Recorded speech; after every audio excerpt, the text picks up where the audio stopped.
Okay, welcome back. This is our last module, um, module 9, the exterior rodent control component. Um,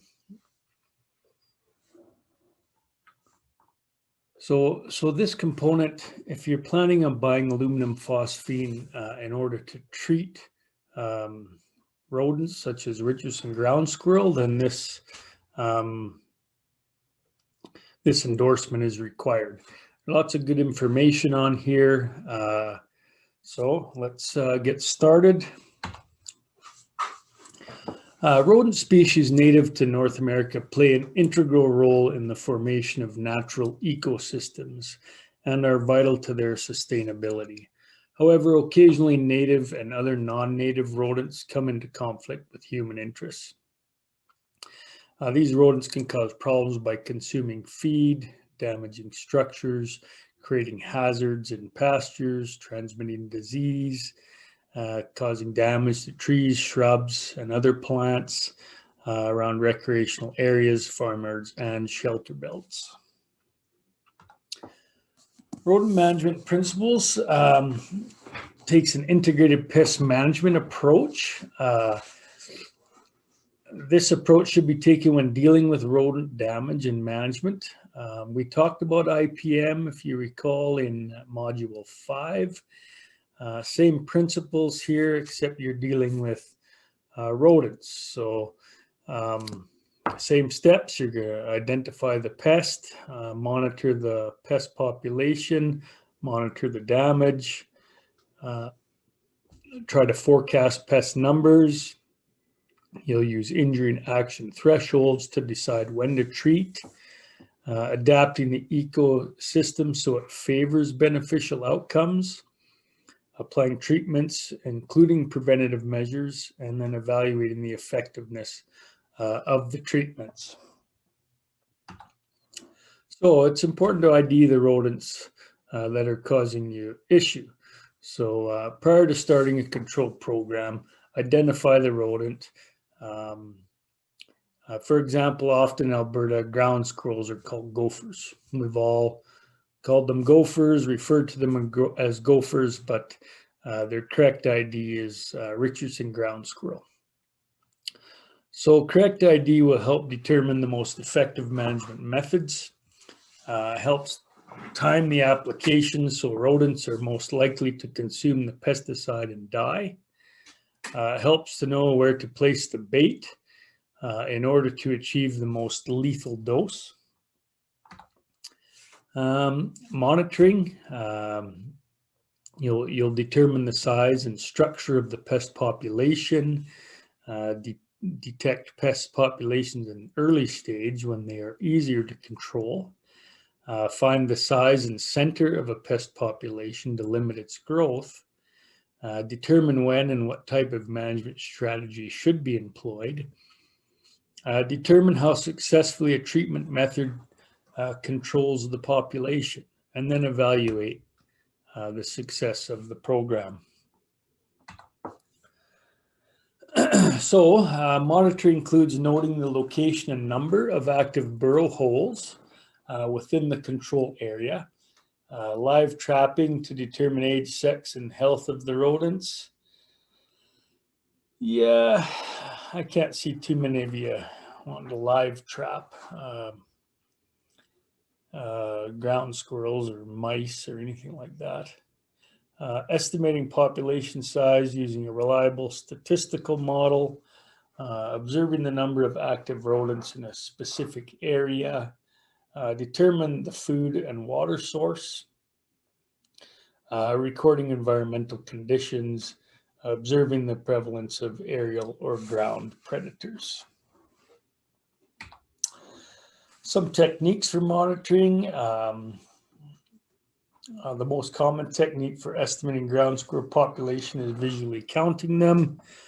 However, that's time consuming and not always accurate and is not considered an acceptable monitoring tool.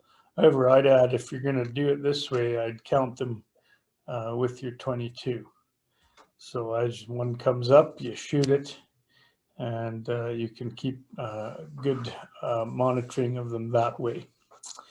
Vocal response monitoring, this sounds really interesting. I don't know of anyone who's tried it, suggesting that you play pre-recorded ground squirrel vocalization from a parked vehicle, and as they emerge, you count them. If you are willing to try this, I would say as they emerge, shoot them. That would be a great, effective method, and it might even be fun to try. Action decisions. So deciding when to take action is determined from the results from your monitoring program. Two concepts are involved in determining treatment. Your injury threshold, which is the acceptable level of injury or damage, and then the action threshold, when a particular treatment should be applied to keep the pest numbers from reaching the injury level. I know if you do nothing with ground squirrels, they will just continue to populate unless they're stricken with some kind of a disease. So often no treatment can be fatal down the road. Treatments, some non-chemical treatments include preventative, so limiting food and water source, removing and making nesting and hiding places unattractive, clean up spilled grain, etc. Cultural controls, crop rotation, use of buffer zones, making field margins more attractive, physical and mechanical controls, installing fences, barriers, using traps, shooting, cultivating burrows to destroy dens, etc. Biological controls make site more appealing to predators. For example, leaving tall grass on field margins for fox dens and use of cover. Nest boxes for owls and hawks is also a form of biological control.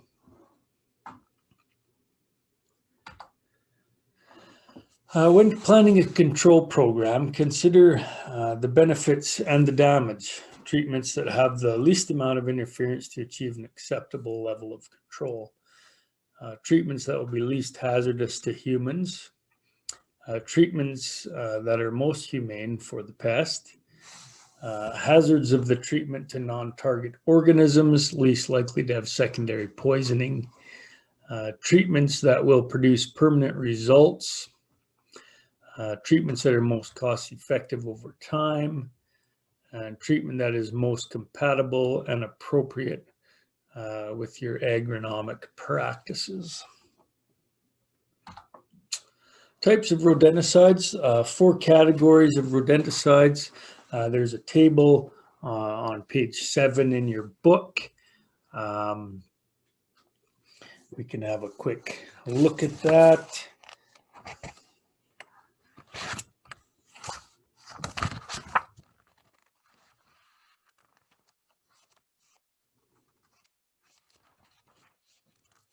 So page 7 lists various pesticides registered for exterior rodent control. So you have fumigants such as sulfur dioxide, aluminum phosphide, or anhydrous ammonia. You have acute rodenticides, so including single or multi-dose. So a single dose acute poisoning would be strychnine would be a good example. Zinc phosphide and bromethylene. Single and multiple cholecalciferol is another type of poison. You have anticoagulants, so including chlorphacinon, which is the active ingredient in Rosol, bromadiolone, difasinon, and warfarin. I haven't used a lot of these.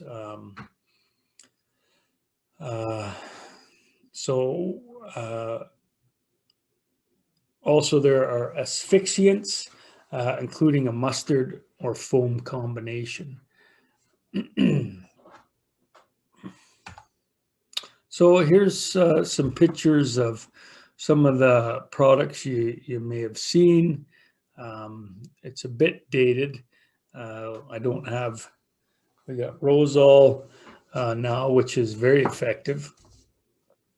So here you can see the label for the aluminum phosphine for control of woodchucks, groundhogs, and Richardson ground squirrels. And then you have some liquid Rosol there, some Gopher Cop, and then Strychnine as well. Fumigants are classified as any substance that produces a toxic, a vapor or gas directly or indirectly. A high concentration of fumigant in a burrow can achieve a fast death by asphyxiation. Fumigant should be applied just prior to sunset. Burrows need to be covered for good control. Same thing, fumigation management plan. So in the last, in the stored grain component, the fumigation management plan is the same. So I don't have it all listed out here on this example, but it's the same plan. If you're going to be using aluminum phosphine, so Weevil-Side, for doing this, you'll have to have a fumigant management plan. If you're using Rosol or Strychnine, that isn't necessarily required.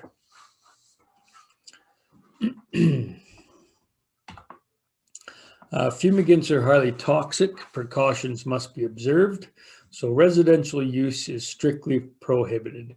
Do not use within 500 meters of residential areas.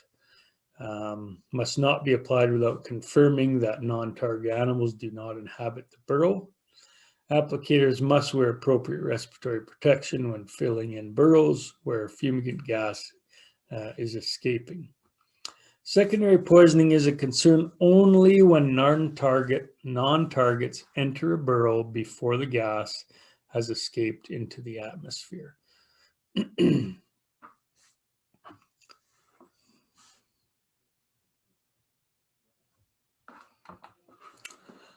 Two types of fumigants. So you've got the pyrotechnic fumigant. So they have sulfur as the active ingredient.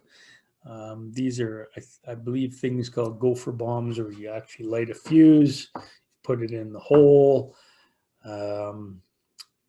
It does obviously pose a potential fire hazard. So in dry, hot conditions, I would discourage the use of that just to avoid fires.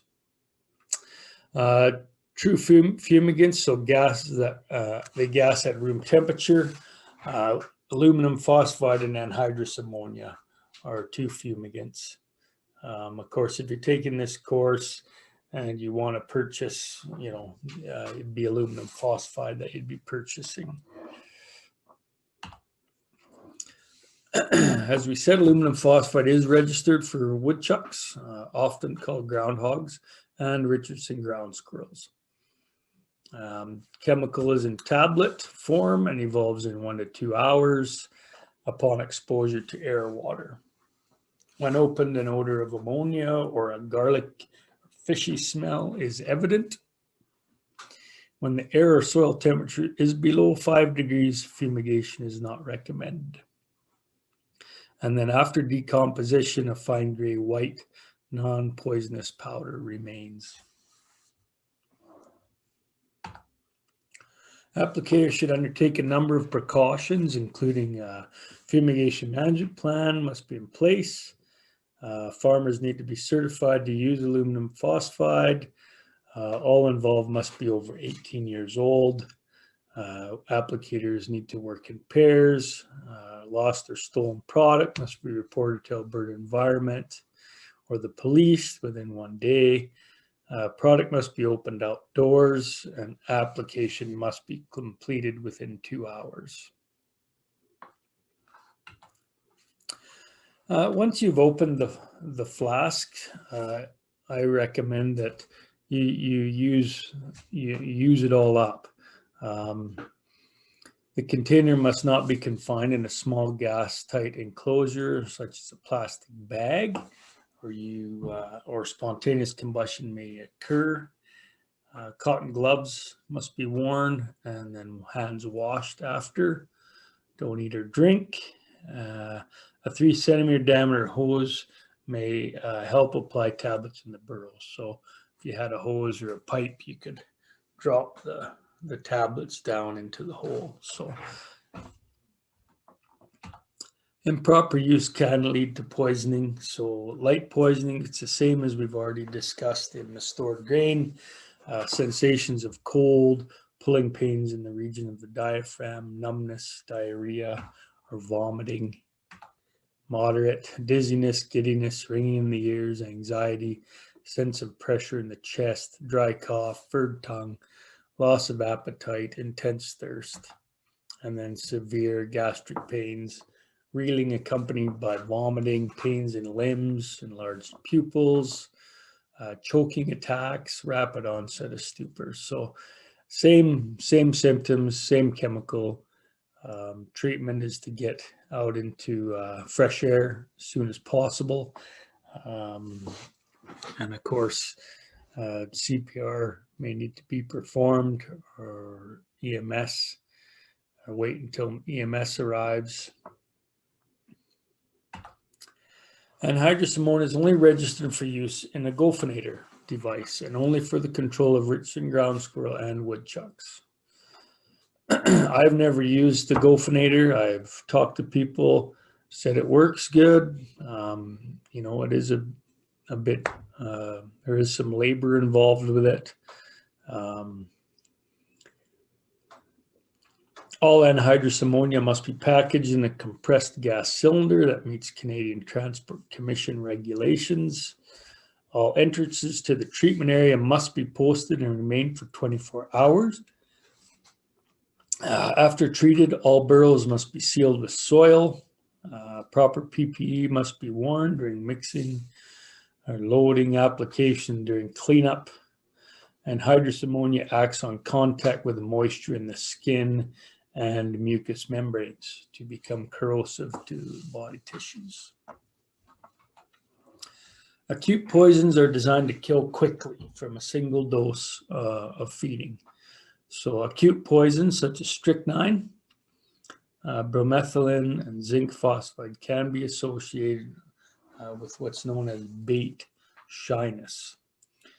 Bait shyness can be minimized by offering untreated grain before treated grain. So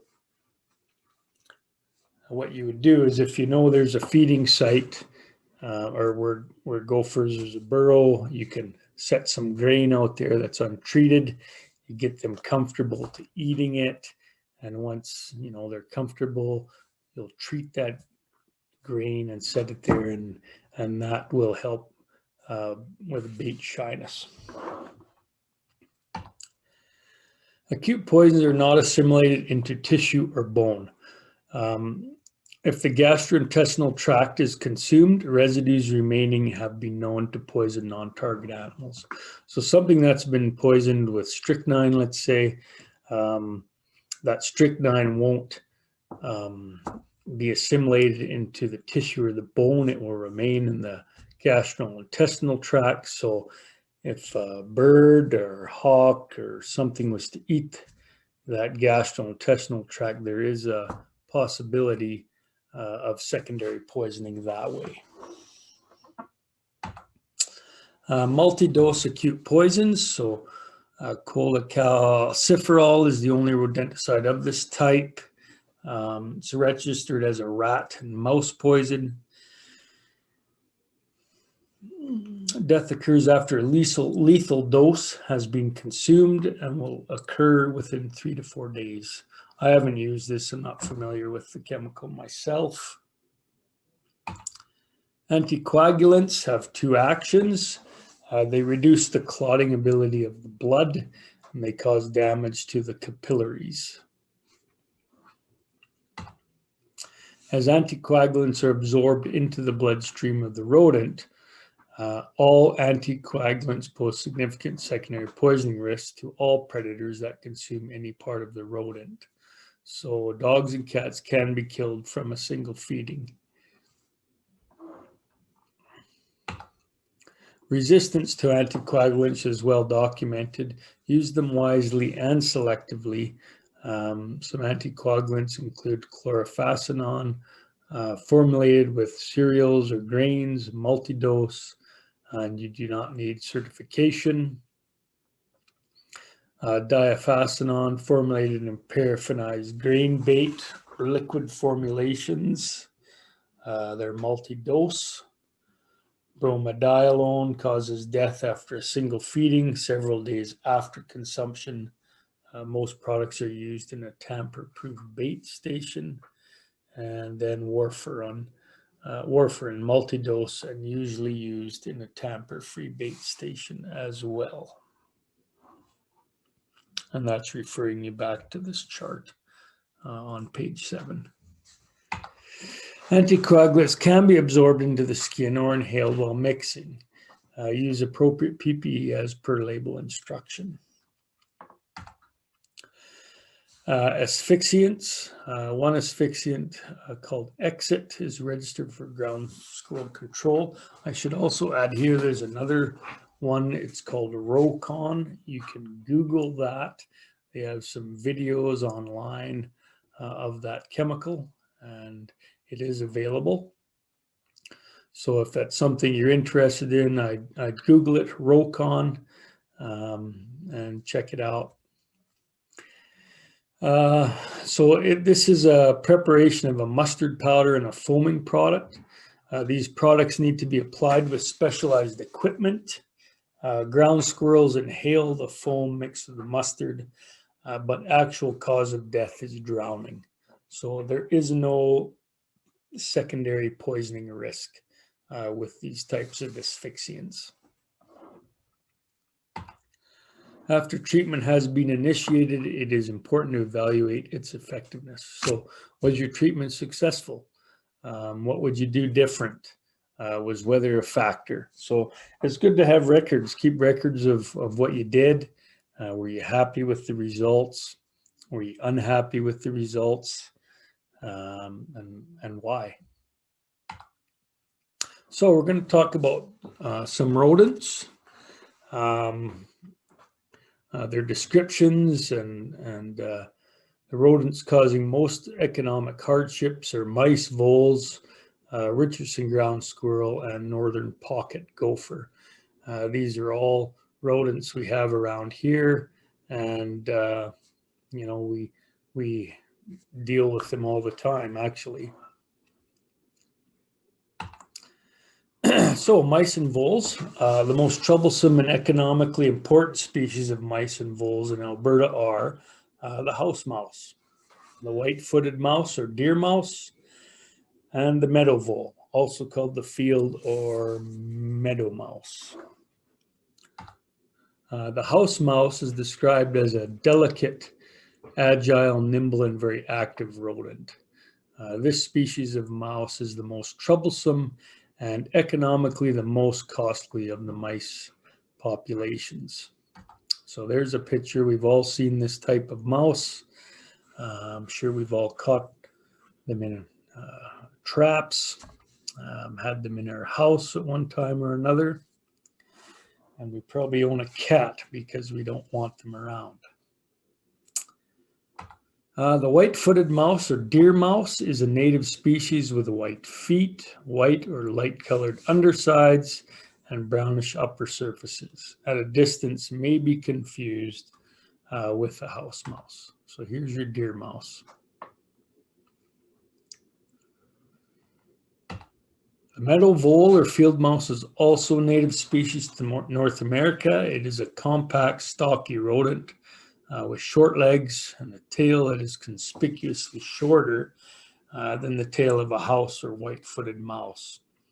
The meadow vole has a dense undercoat and is the darkest color mouse, ranging from dark gray to yellow-brown or red, obscured by black-tipped hairs.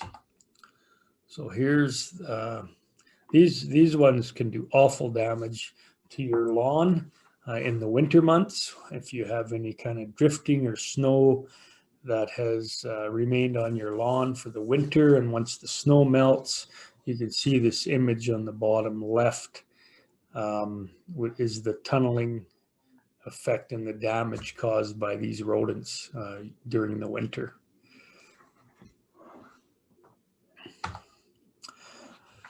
Damage. So mice and their parasites are implicated in the transmission of a number of diseases, including salmonellosis, rickets, smallpox, and most recently hantavirus. Hantavirus is one that we have heard of some cases of death occurring from being exposed to mouse nests and then breathing in the dust related with those nests, and then death from hantavirus as a result. Very scary. Mice also carry many types of tapeworms and roundworms, infectious to pets and humans. Mice will gnaw and damage structures, equipment, and vehicles. Voles cause problems in lawns, gardens, and hayfields. They feed on or contaminate stored food, grains, animal feed, spread disease to other animals and humans, salmonella, for example, as well as damage trees and turf through their habits of chewing, tunneling, and digging. Voles may damage turf grass underneath the snow in the winter, and you've seen a picture of that type of damage already. So to reduce the risk of contacting organisms transmitted by mice, the following precautions should be considered. Clean up mouse contaminated areas with disinfectants. Wear gloves when handling rodents. Use dust masks or a respirator if necessary. Avoid dry sweeping and vacuuming. Discourage children from playing with or trapping mice. And of course, don't let the kids use them as pets or as science projects. Most effective methods to control mice is, of course, removing the sources of food, feed, or habitat available for invading mice.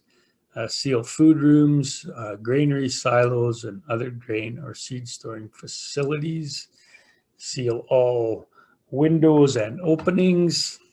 Screening dryer and chimney vents, cleaning up spilled feed, avoiding stacking anything adjacent to the exterior walls of the facility to remove habitat or cover and to provide for quick detection of any mice activity.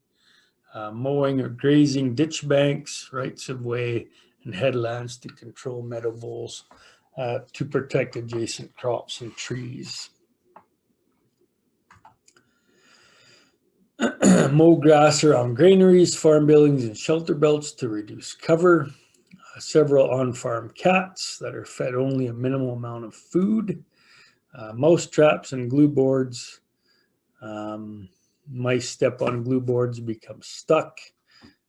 May also help to prevent the spread of mice. Cats are very effective.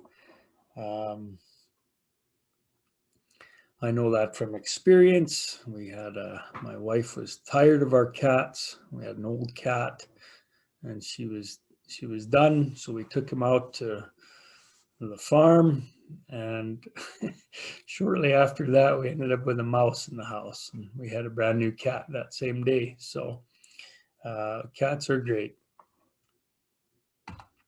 Chemical control. Use of pesticides to control mice should be initiated with caution, as children, pets, farm animals, and other non-targets may be poisoned if they come in contact with or ingest the pesticide or the poisoned mouse.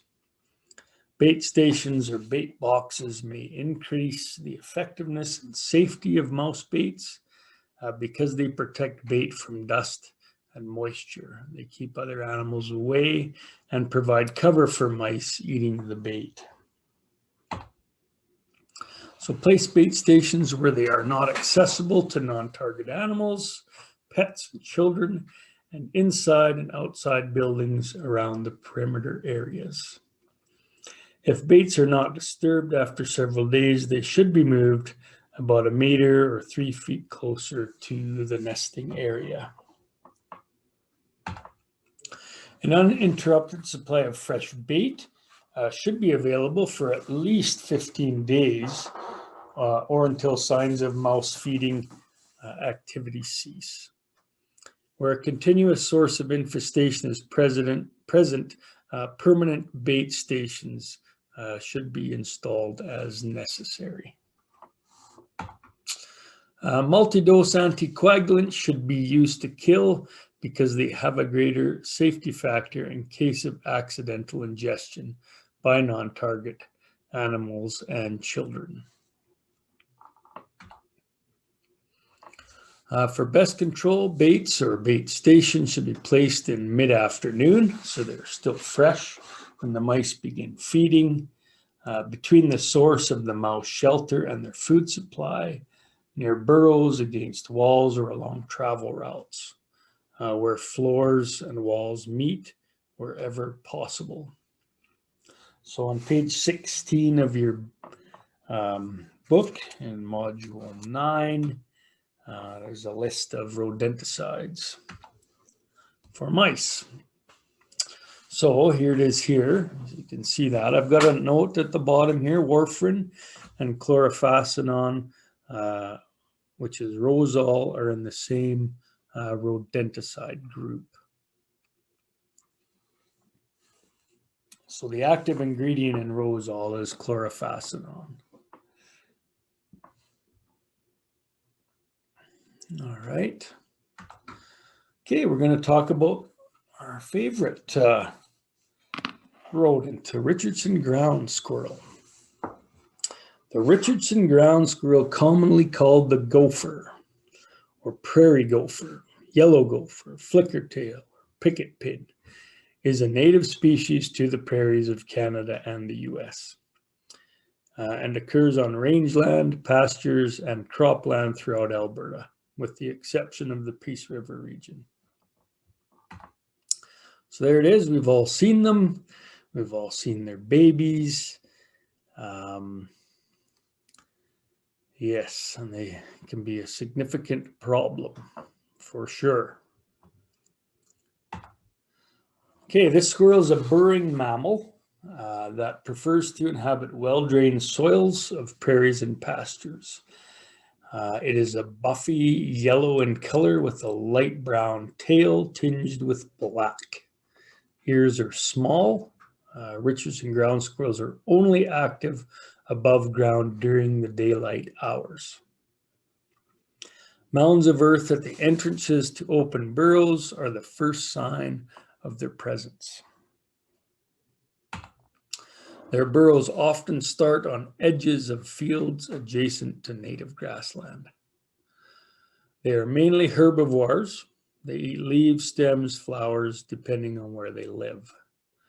And Richardson ground squirrels are obligate hibernators. So right now they are in hibernation. Well, I say right now because I'm filming this in February. So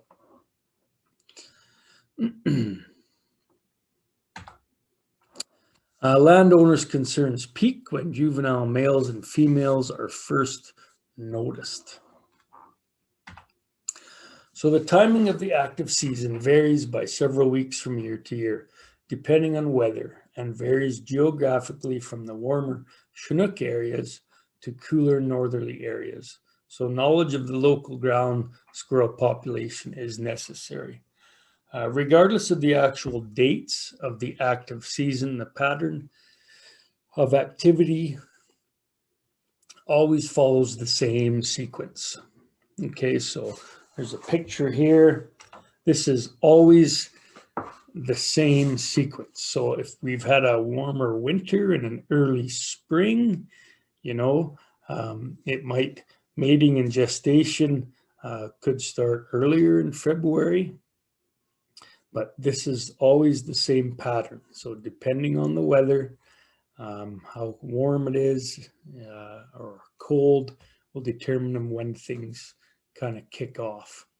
Okay, so you can see in there on this diagram, end of February, March, we got mating and gestation. April and May, we're nursing. Towards the end of May to June, the young are foraging. That's when we start to see the young. Adults enter hibernation as early as July and August, and then juveniles will enter hibernation in the fall.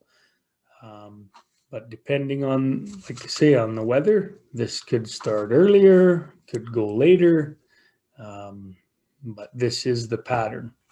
Okay, you need to be familiar with that pattern. So life cycle, adult males emerge during late February or early March. They emerge 1 to 2 weeks before the females. Mating occurs soon after. The females emerge. Adult males are mobile and exhibit high mortality during the mating season. Adult males go into hibernation about 1 month after the juveniles emerge, whereas adult females go into hibernation about 6 weeks after juveniles emerge from the burrow. Juveniles are born 1 month after mating and emerge from the burrow about 2 months after the peak of adult emergence. Richardson ground squirrels reach sexual maturity the year following their birth and produce only 1 litter, usually of 6 to 7 young per year. Natural mortality is high, and less than half of juveniles survive to adulthood. It's kind of amazing. You look at how many we have, and less than half of those juveniles have made it to adulthood.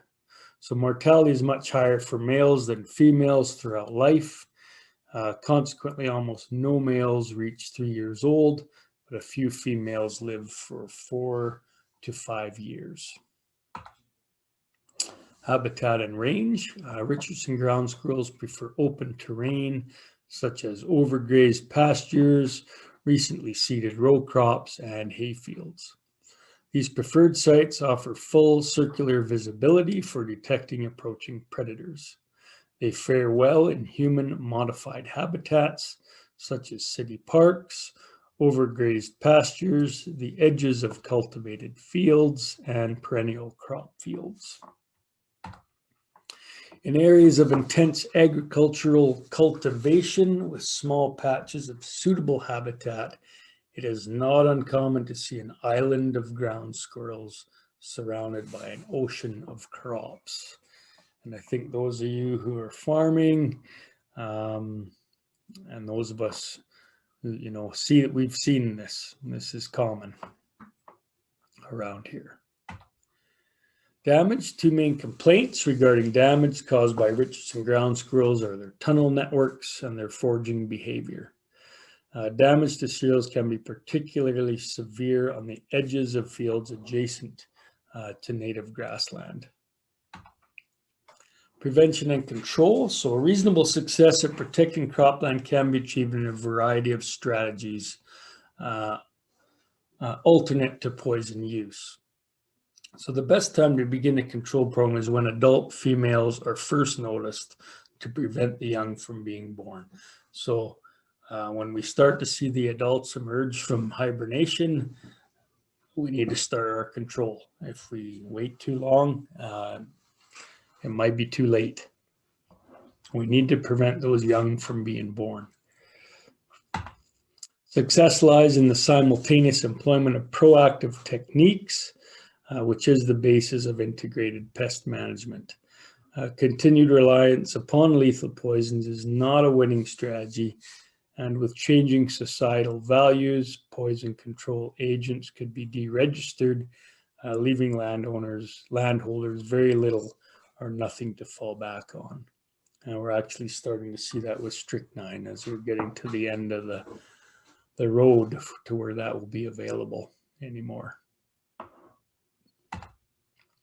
Richardson ground squirrels thrive in very open habitats with short vegetative cover.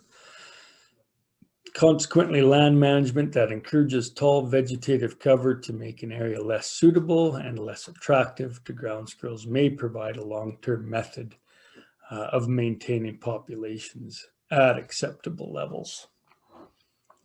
Of course, around the margins, if you have a few coyotes that aren't causing you trouble around, the farmyard, their main source of food are ground squirrels. Additionally, land management practices that encourage predators to settle nearby, such as nesting platforms for birds of prey, tall grass around the field to promote predators, foxes, coyotes. Badgers, on the other hand, they eat ground squirrels too, but their holes cause a lot of damage and frustration too. So, yeah, coyotes, rattlesnakes all contribute to the numbers of ground squirrels. Chemical controls. The following application tips will increase the effectiveness of control. Best time to control ground squirrels with bait is before the vegetation turns green, because they prefer new growth to bait. Control of ground squirrels will be less effective during late spring and summer. Before baiting with toxicants, untreated grain should be offered at several active burrows, as this will habituate the rodents to the bait substrate, thus producing better results by avoiding bait shyness. And we touched on that earlier. Best results are obtained when using moist, fresh bait, because the ground squirrels get their water needs exclusively from their food. If a second baiting is necessary, then the type of grain and toxicant should be changed. For example, change from strychnine and oats to zinc phosphide and barley. You could try Rosol. Pre-baiting may increase acceptance of strychnine and zinc phosphide bait. We talked about an asphyxiant called Exit, which is registered for ground squirrel control. Also, another name of a chemical is called Rocon. You can Google that to get some more information on that product. Some rodenticides. Here's some rodenticides approved for Richardson ground squirrels. So you have that in your book. Okay, we're going to talk a little bit about the northern pocket gopher. Some of you may have never heard of this this rodent, but it is here. We have it. I'm gonna tell you about it. The northern pocket gopher is a burrowing rodent that lives underground almost all the time and occurs throughout the province south of the Athabasca River. The northern pocket gopher possesses short, powerful forelegs and long claws for digging and weighs about 230 to 340 grams. So that's about 1/2 to 3/4 of a pound, and it is larger than the Richardson ground squirrel. So there it is. Now, what's interesting here is I want to bring your attention down to the bottom left, at least it's left of the pile of soil there. So this is an indication of northern pocket gopher. You'll have this pile of soil, but there won't be an evident hole or entrance in that soil, okay? Burrows range over several hundred feet, up to 200 mounds per year.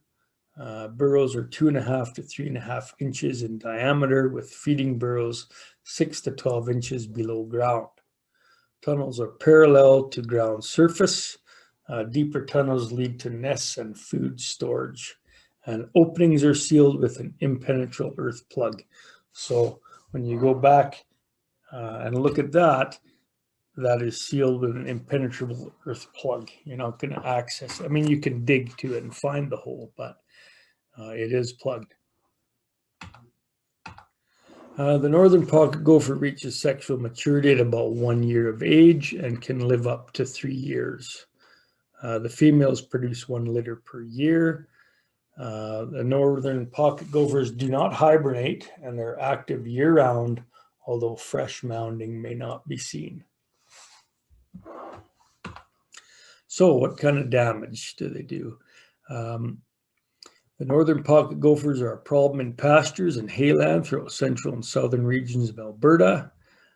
They commonly feed above ground in late spring and early summer, when stems and leaves are most succulent and nutritious. Later in the year, as they resort to eating roots, plants may suddenly wilt and die in the vicinity of the mounds of soil. They emerge from their burrows through a secluded or hidden exit at dusk to harvest the succulent plants.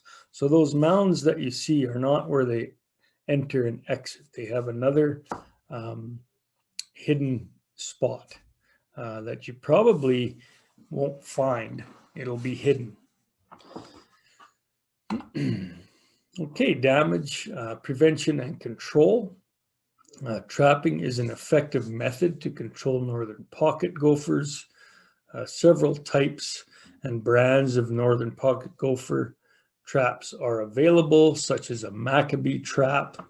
I have a video here. I don't know if it will work.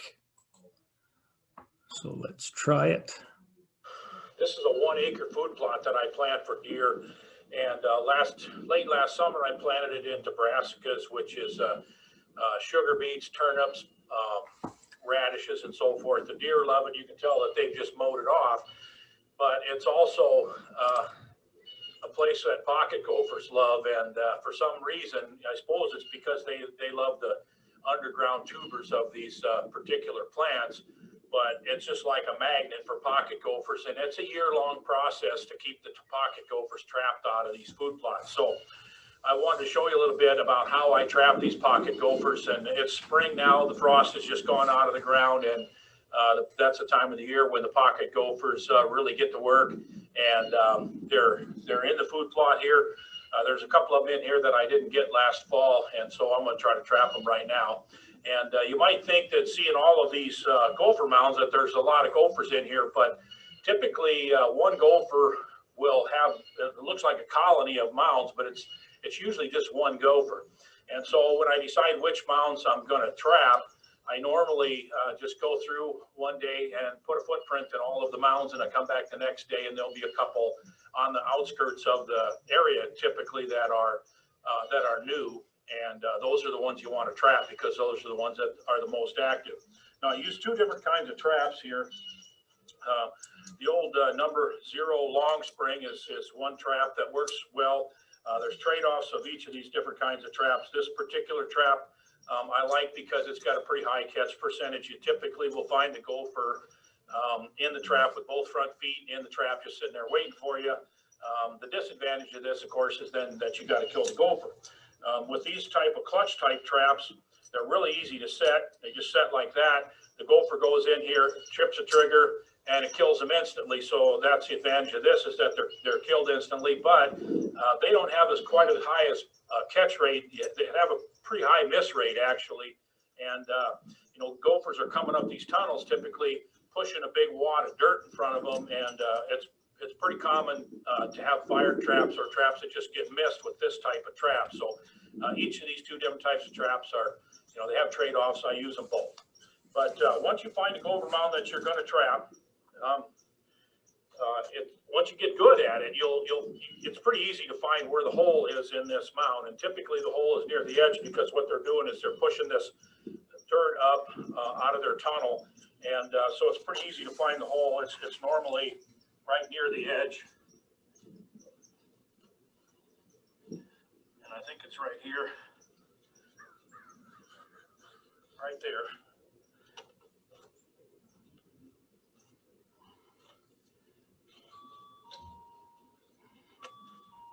Now, when you feel down in here, you go down in probably about a foot normally, and there's almost always a V. This is always a fork. They're making a tunnel, they push up, and then they go on with their tunnel. So what I like to do is get it all cleaned out.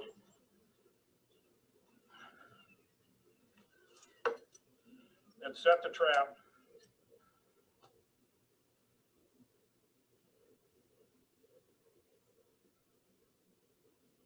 I like to set the trap right at the V. And then, of course, the reason for a stake is simply, in case they aren't dead, that they can't pull the trap down way down into the tunnel. And then I'll just use a board to cover it up, seal up the edges.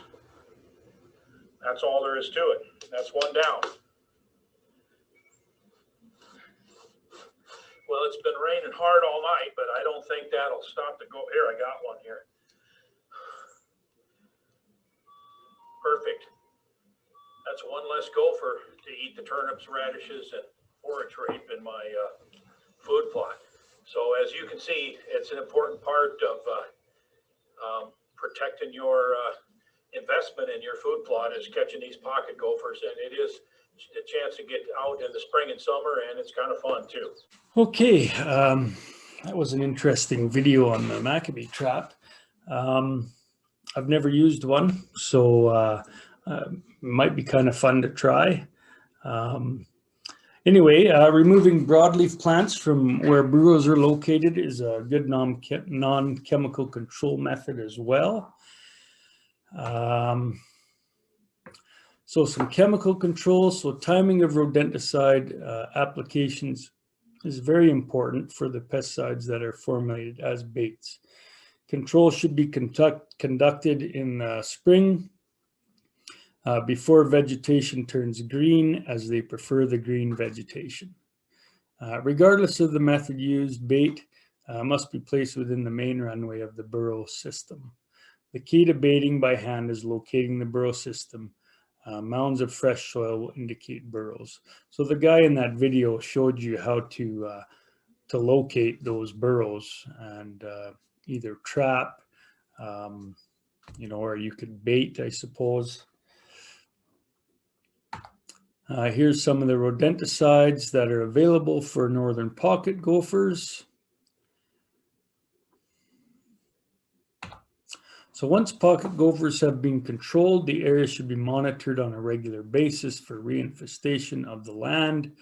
All existing mounds should be leveled after the control program, and weeds and garden debris should be cleared so fresh mounds can be seen easily. It is important to check regularly for reinfestation because pocket gophers may move in from other areas and damage can reoccur within a short time. All right, so that takes us to the end of our exterior rodent module, and basically the end of the whole farmer pesticide certificate program. So it's up to you guys who are doing this at home, going through this to study up, make sure you've taken some notes. When you're ready to write the test, you get in contact with the Ag Service Board, with me, and we can set up a time for you to write your tests and get you relicensed. So thanks for joining me to do this. This has been a new experience for me, and I'm sure for you guys too. So let's hope it works out, and good luck. And we'll see you next time.